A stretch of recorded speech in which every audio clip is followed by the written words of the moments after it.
Hey, welcome to another episode of the Park Hopper Show with Paul and Jenna.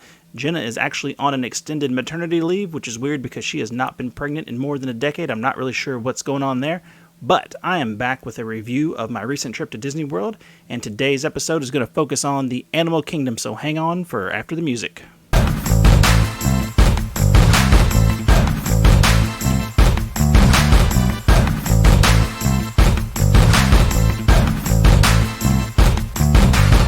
I'm Paul, and typically I have my co-host here, and we discuss the ins and outs of Disney World, but today I'm going to review the Animal Kingdom. Now, a while back, my good friend and co-host Jenna helped our family book our magical vacation for 2022. We really wanted to get to Disney World and celebrate the 50th anniversary in person, and that's just what we did. So I'm going to walk you through what we did for the week. I really recommend this kind of schedule. It's pretty great.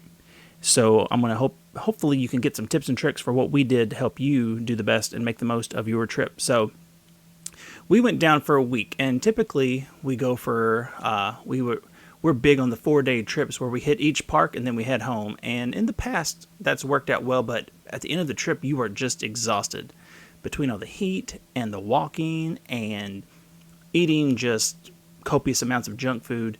By the end of your trip, you are ready for another trip or a vacation. At least you really need a break after your vacation, and really that's no good, especially if you have a regular job where you can't just get up and leave whenever you want and just take off and do whatever you want. So this trip, we took Jenna's advice. We stayed for a week, and we took a break day in the middle, and that is very important, and we'll get to that when we talk about our break days. So Monday, the first day of the trip, we went to Animal Kingdom, and this may be controversial, maybe not. I'll go ahead and say Animal Kingdom, it's a half-day park. And once I go through all the things that we did, you'll say, well, Paul, how could you get all this done in a half day? You can get it all done in a half day. But we had a full day there, and we didn't do a park hopper. We just stayed the full day in the Animal Kingdom. And we got a lot done because we're very efficient, especially me. I like to get in and get out. I know my wife does not care for that. Typically, it's the reason we don't shop together. We don't do a lot of things together, where a lot of my family likes to dawdle, look around, poke around, and do things. And I have a list of things that have to get done, and they get done most of the time. So number one on the list, and maybe number two overall of things that you really need to do if you visit Disney World, is Pandora. Now, if you're not sure, Pandora is the world of Avatar. And if you're not sure what Avatar is, you're not alone, because the movie came out, it came out before my it came out before my oldest daughter was born, and she'll be 11 this year. So we were in New York when we were pregnant with her. So I'm going to say 12 years ago, we were introduced to the Na'vi people, the big blue cat folks that live in Pandora. Now, at the time, the movie was amazing. The 3D, crazy. It was really the start of the 3D rush, and then 3D bust when movie theaters said, hey, we can start charging $5 extra for tickets. You can watch this in 3D, and really Avatar was just about the only movie that I saw that was actually made for 3D, and it really kind of sold this film. If you haven't seen it, I won't give you any spoilers, but it's essentially Dances with Wolves and Fern Gully all put in a bag and shaken up, and this is what comes out. So I wouldn't say it's good or bad. It does the job, but at the time, it was the highest grossing movie ever. Ever. And that's just wild to say now, thinking back. This was a I don't know if it was pre-Marvel, but I think it was post-Iron Man, but before Marvel really took over Hollywood. So I'm pretty sure some of the Avengers movies have eclipsed it by now, but I will say, if you've seen Avatar, I dare you to name one character, one line of dialogue, or anything memorable from those movies. It's just not there. It was just a 3D movie that was really cool with a bunch of blue people. And I'm bringing this up because recently, in the last week or so, we've had a teaser trailer for Avatar 2, the long-awaited sequel, and you say, awaited by who? And I say, exactly, because I don't know who was clamoring for more than a decade for another one of these blue people movies, but I also know you don't bet against James Cameron, because between Terminator 2 and True Lies and Titanic and all of these movies that he made that are super expensive and have taken way too long and just have just wild budgets and craziness, they all seem to, they really hit home in a way that I would say no other director really has. So anyway, Disney, in all strangeness, has devoted a whole part of their Not a Zoo to the world of the Na'vi people. And you might think, why? And you'd be correct, and I really don't have an answer for that. But it is amazing. There are floating mountains.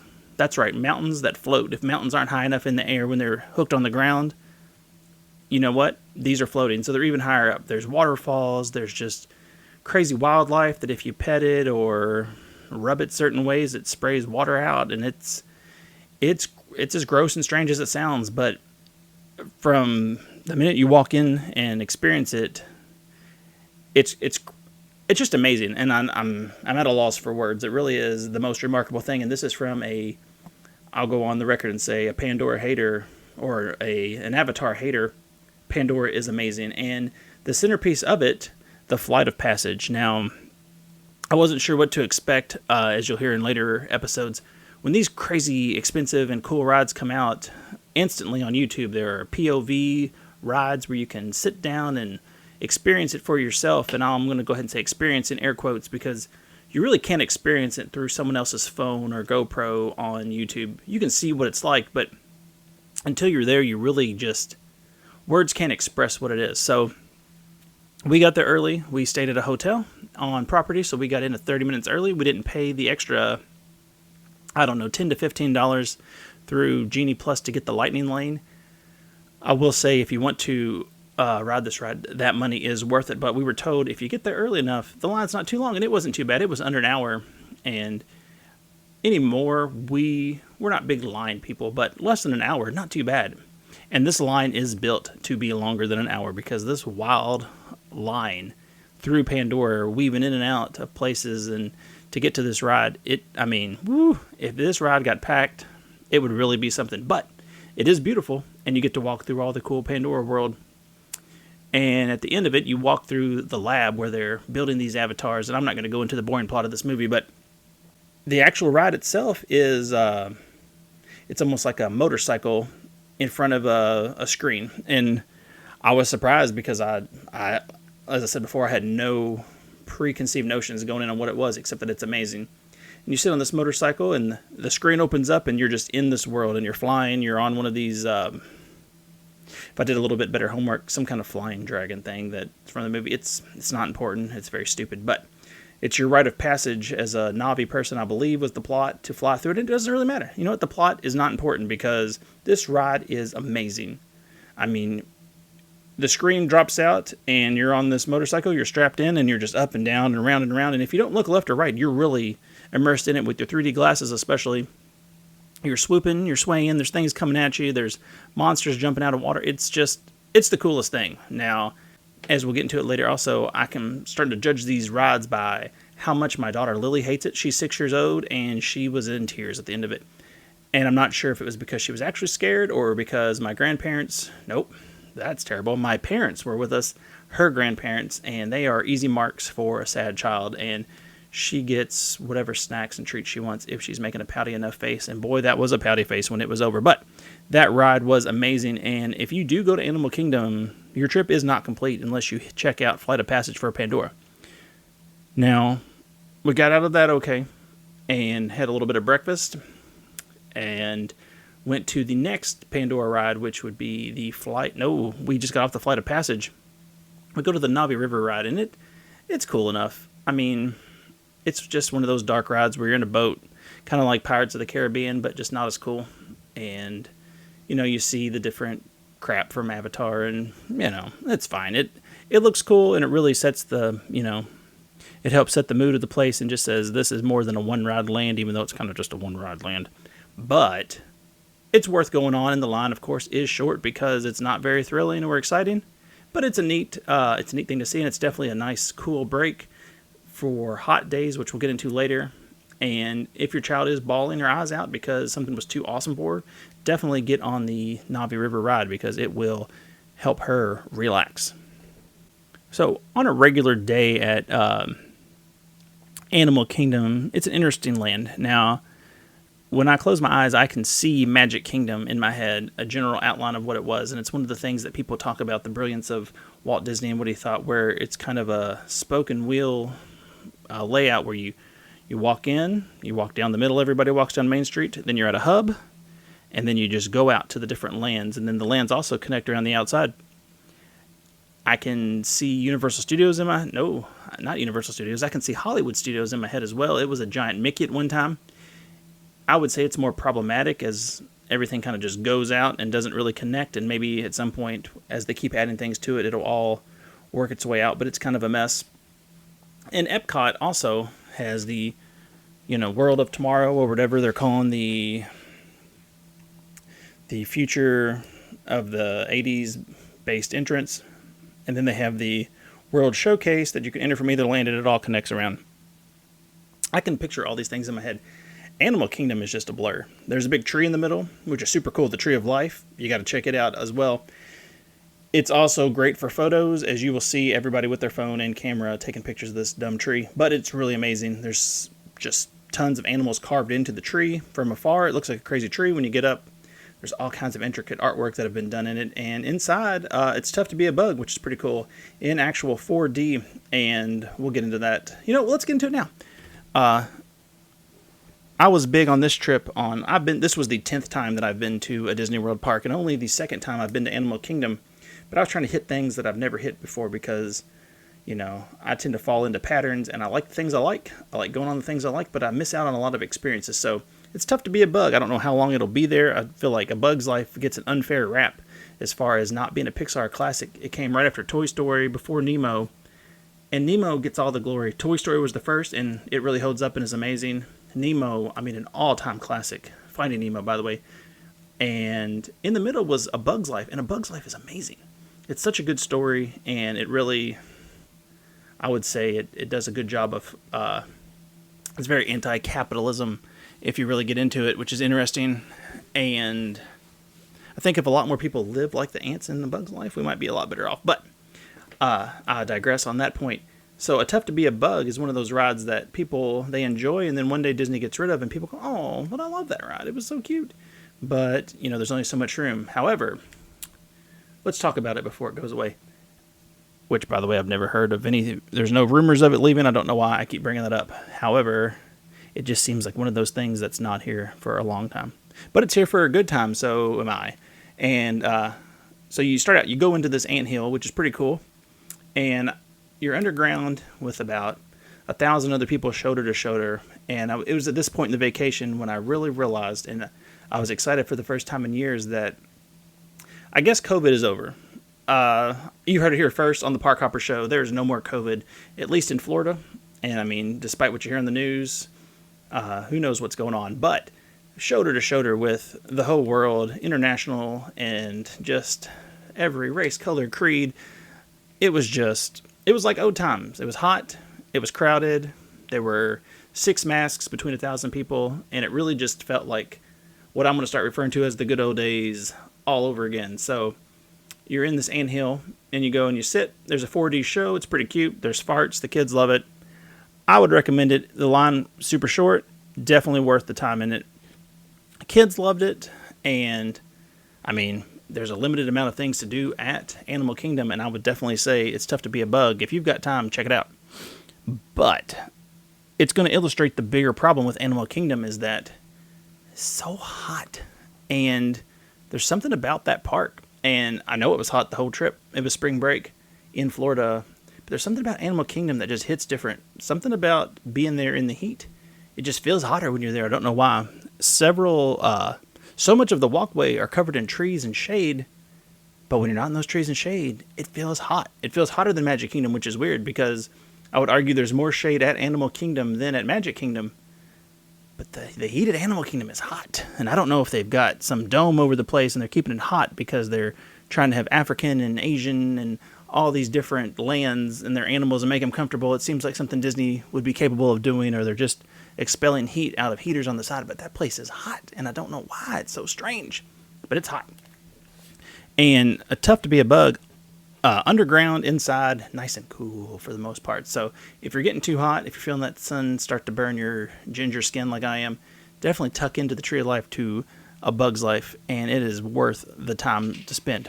Now, all right, so I said hello to my lovely wife, and we're back to complaining about the heat at Animal Kingdom. Now, of course, at Animal Kingdom, you cannot have fireworks because you have animals, and they will spook you. If you have a dog, which we have 2, you know you can't have fireworks around those animals. They're so sad and skittish and scared. And if you have like a rhinoceros, well, that's definitely a rhinoceros, not rhinosaurus. What is happening to my brain?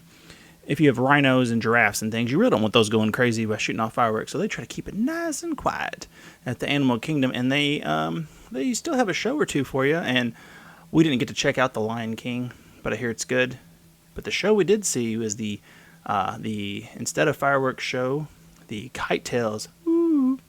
Now, this has gotten some flack online for being super lame, and I could see that point. It's not the best thing I've ever seen, especially when you see the fireworks, or you've seen the fireworks, and you've seen some of the spectacular spectacles they put on at Disney World. The Kite Tales, doesn't really live up to some of the hype of things you've seen. However, if you were at a Kings Island or a Six Flags, you would say, well, that's the coolest thing I've ever seen. It's basically people on jet skis with giant kites from, animal-based movies Disney's done, like The Jungle Book and such, which I think most of their movies up until recently were animal-based. There's a lot of animals that are anthropomorphic that they could use, but, Baloo and characters like that flying around, it's pretty cool. However, it is in the directest of direct sunlight. There is not an awning. Come on, Disney, an awning. Just put up even a retractable awning. I mean, there's ads for that during the local news. You could get one of those. You've got the money. You're just sitting out on some bleachers, and the sun is bleaching out your skin and your face. You're just burning to death, and you're trying to focus on these guys on the ski-doos and these cool kites, which, I mean, it's a pretty cool show, but oh my goodness, it is the hottest of hot. And like I said, the heat's hitting differently in Animal Kingdom, and it's just roasting you, and we're talking 10:30 in the morning, and you're already feeling like maybe Florida is not where you should have been on your vacation. But I would say overall, Kite Tales, it's good for a break if your feet are tired. However, if you're hot, don't go there. It is, man, it's hot. The theme of today is Animal Kingdom is hot. Maybe they should sell parasols or something like that to walk around and carry, because, you really start losing all dignity as a father when you're at Disney World for the week. You start realizing that what you look like doesn't matter as long as you survive, and by the end of the week, you'll start seeing your hair is a mess, and your face is burned, and your glasses are crooked, or you've got them hanging on your shirt. You're wearing girls' Mickey ears because, I guess they're mini ears, because the kids don't want to wear them. You're just falling apart. So why not just throw a parasol on top of the mess and say, I give up? We move on from there to, I would say, the strangest thing. Now, you think Pandora is weird to have in a park of Animal Kingdom where it's supposed to be, and I remember when it came out, a celebration of animals, and I'm not going to get into it. You could look it up on YouTube. There was a mythical beast section that was scrapped, and that's why there's a dragon in a lot of the designs and artwork for the park. But stranger than that, Dino Land USA, and oddly enough, I love it. I have fond memories of the last time we went, and my daughter Addie she was only 6, my oldest, and she went through and won a bunch of stuffed animals. Dino Land is not... So there's Pandora, which is supposed to be an alien planet. There's Africa, there's Asia, continents with different kinds of animals and different kinds of wildlife, plants, and such. And then there's Dino Land USA, which is a parking lot carnival. And it is the weirdest thing. But it's so well themed, even the ground is painted to look like it was put up in a parking lot. And, if you grew up in the Midwest going to the fair and these different carnivals that would come through town and just, you're going to the grocery and you pull up and I go, oh, somebody's brought a tilt-a-whirl here, huh? That's strange. Well, let's check it out, because what's safer than a tilt-a-whirl that's been on a truck and driven by a drifter, But it's pretty cool, and it's strangely enjoyable for me. I will say the one bugaboo at Dino Land is you have to pay for all these games, and I understand you can win prizes, but I don't know if you checked, but Disney World's very expensive, and the tickets to get in, and the tickets to park at the hotel, or if you're not at a hotel, the ticket to park at the park, and the food, and the souvenirs, and heaven forbid you forgot sunblock and you buy something like that there, or water, or things like that. You don't really want another, I can't think of how much it was. It was between $3 and $5 per ticket to play these games. You really don't want to add that to, your total bill, because it's not, you're spending $5 for a Coke. You don't really want to spend another $5 on these games. But we bought a couple of tickets, and my daughter won a couple of prizes, and overall, it really worked out because we won the prizes. Now, if we hadn't won those prizes, you might as well just light this money on fire and throw it in the wind. But Addie's pretty great. Got a big dinosaur, got a little dinosaur for her sister. She's a good big sister. The little sister got to ride some tilt-a-whirl bumper cars. I'm not sure what it was. I didn't go on it. Her mom did. But overall, a pretty fun time, and it's the kind of park that you would get burned at as a child, these weird carnival rides. Also very dinosaur themed. It is Dinoland USA. There's a cool dinosaur, what is it called? Brontosaurus, or Restaurantosaurus, which is pretty funny to me. Which is not bad food. It's quick, table service. It's nothing to write home about, but it wasn't bad. There's a cool gift shop, and then it leads you to Dinosaur with exclamation point, the ride.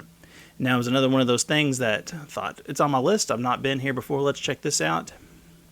And wouldn't you know, we waited in line, which is cool because they are skeletons of dinosaurs. And if your kids, especially younger kids, if they like dinosaurs, it's pretty cool. I mean, there's, skeletons and skulls and just a whole heap of dinosaur mess inside for them to check out.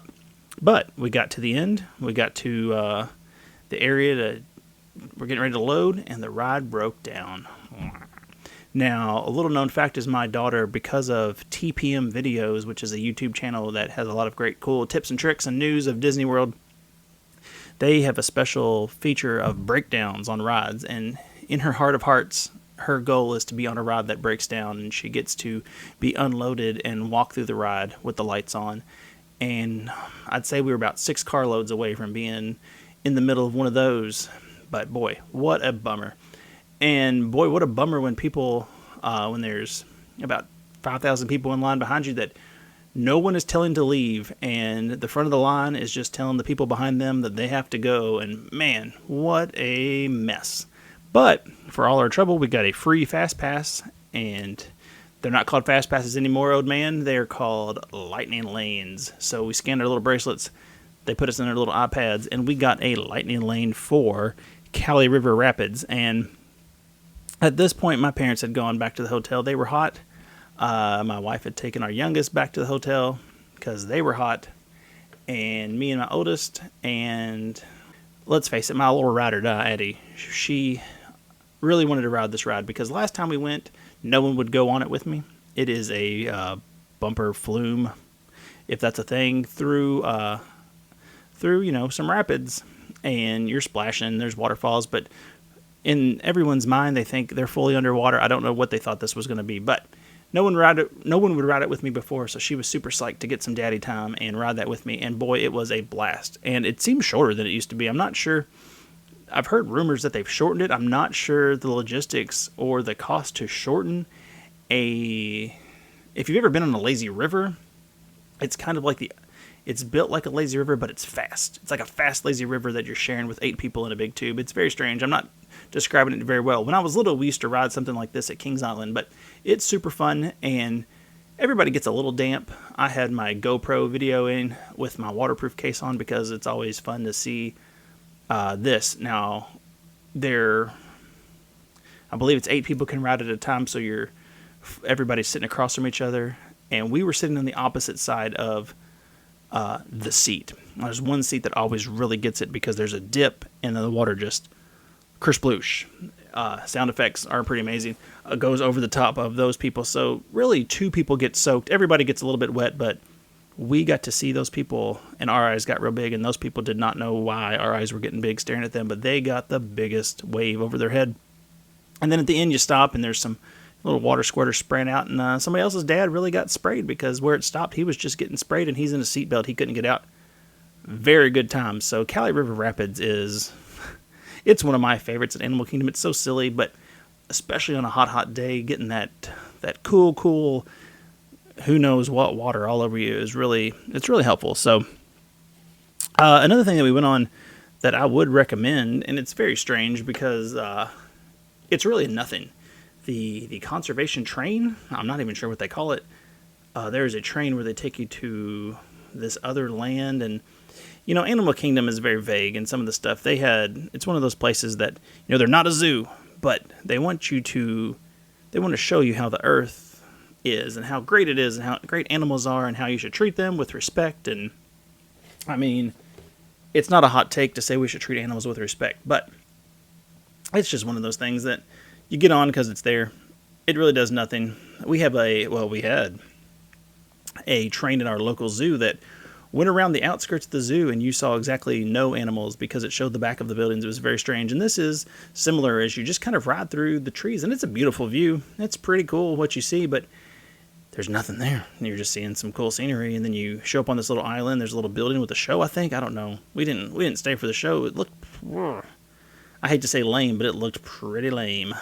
And it's more of just a breeze and, a ride on the train, because kids love trains, and you can call it a ride, but it's not really a ride. But this brings me to the big deal. Now, Pandora is amazing. You have to do Pandora.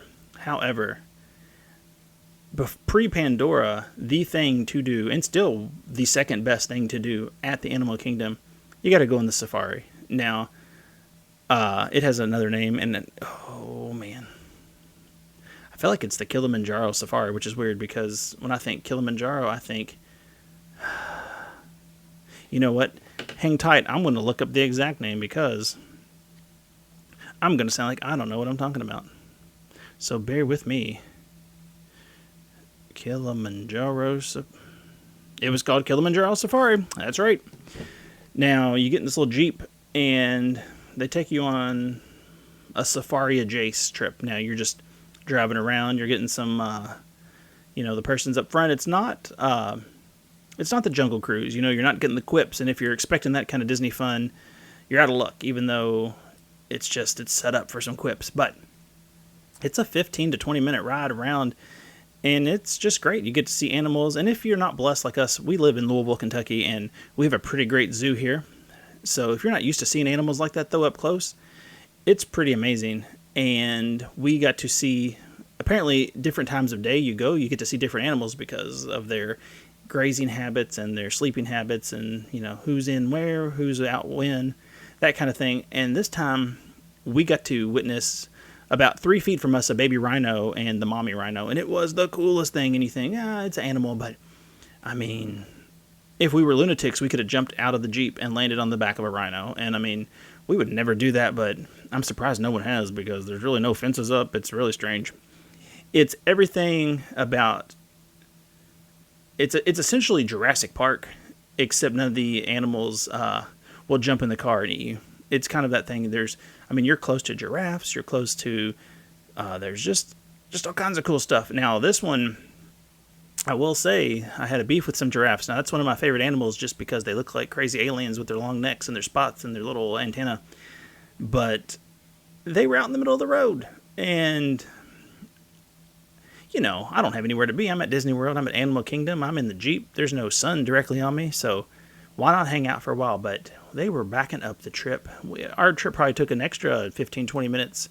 So, double the trip. But we were just sitting during a lot of it.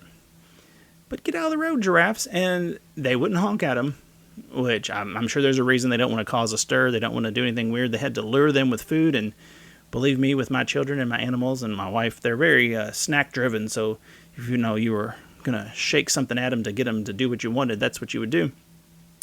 But it took a while. They weren't really too hungry, I guess. And it took, I would say, far too long to get the giraffes out of the road. But in the meantime, we did get to see a hippo pop out of the water and go back in, which is cool and very terrifying. And I can see why they kill more people every year than any other animal. They are real scary up close. But it is a must-do. Now, the one thing that was closed is the Yeti ride. And daggone it, I can't think of the name because I did not write it down. And we didn't go on it, so I'm going to look it up, so please bear with me again. The Expedition Everest. Now, the land around Expedition Everest is amazing. We did walk through the whole thing with all the little flags and decorations, and it's so cool. It is a really cool themed land, and I don't think the land itself gets the credit it deserves for how amazingly themed it is. But it was up for refurb. I'm not sure what they're doing. And on a side note, Disney, you're refurbing all these things. Why not just put up a sign that has Ferb from Phineas and Ferb and say, hey, we're refurbing. They're always building stuff. That's a free one for you. Feel free to hire me in Imagineering. I'd love it. But they were fixing it. Maybe they're fixing the Yeti that hasn't been there since the opening. I don't know what they're doing, but my family went right on it anyway. They don't really like roller coasters. But it was pretty cool just to see the theming and check out the area around it. Now, I will say that is the big thing about Animal Kingdom. Outside of the safari where you see a lot of cool animals, they do have little paths, allegedly, where you can walk through and see animals. And I remember as a much younger man, when me and my wife, then girlfriend, went to Animal Kingdom, and we walked through, and I believe there were some fish and a tiger, and I've got some photos of that stuff, and it was very interesting. And I don't know where those paths are. I didn't see them this time for sure.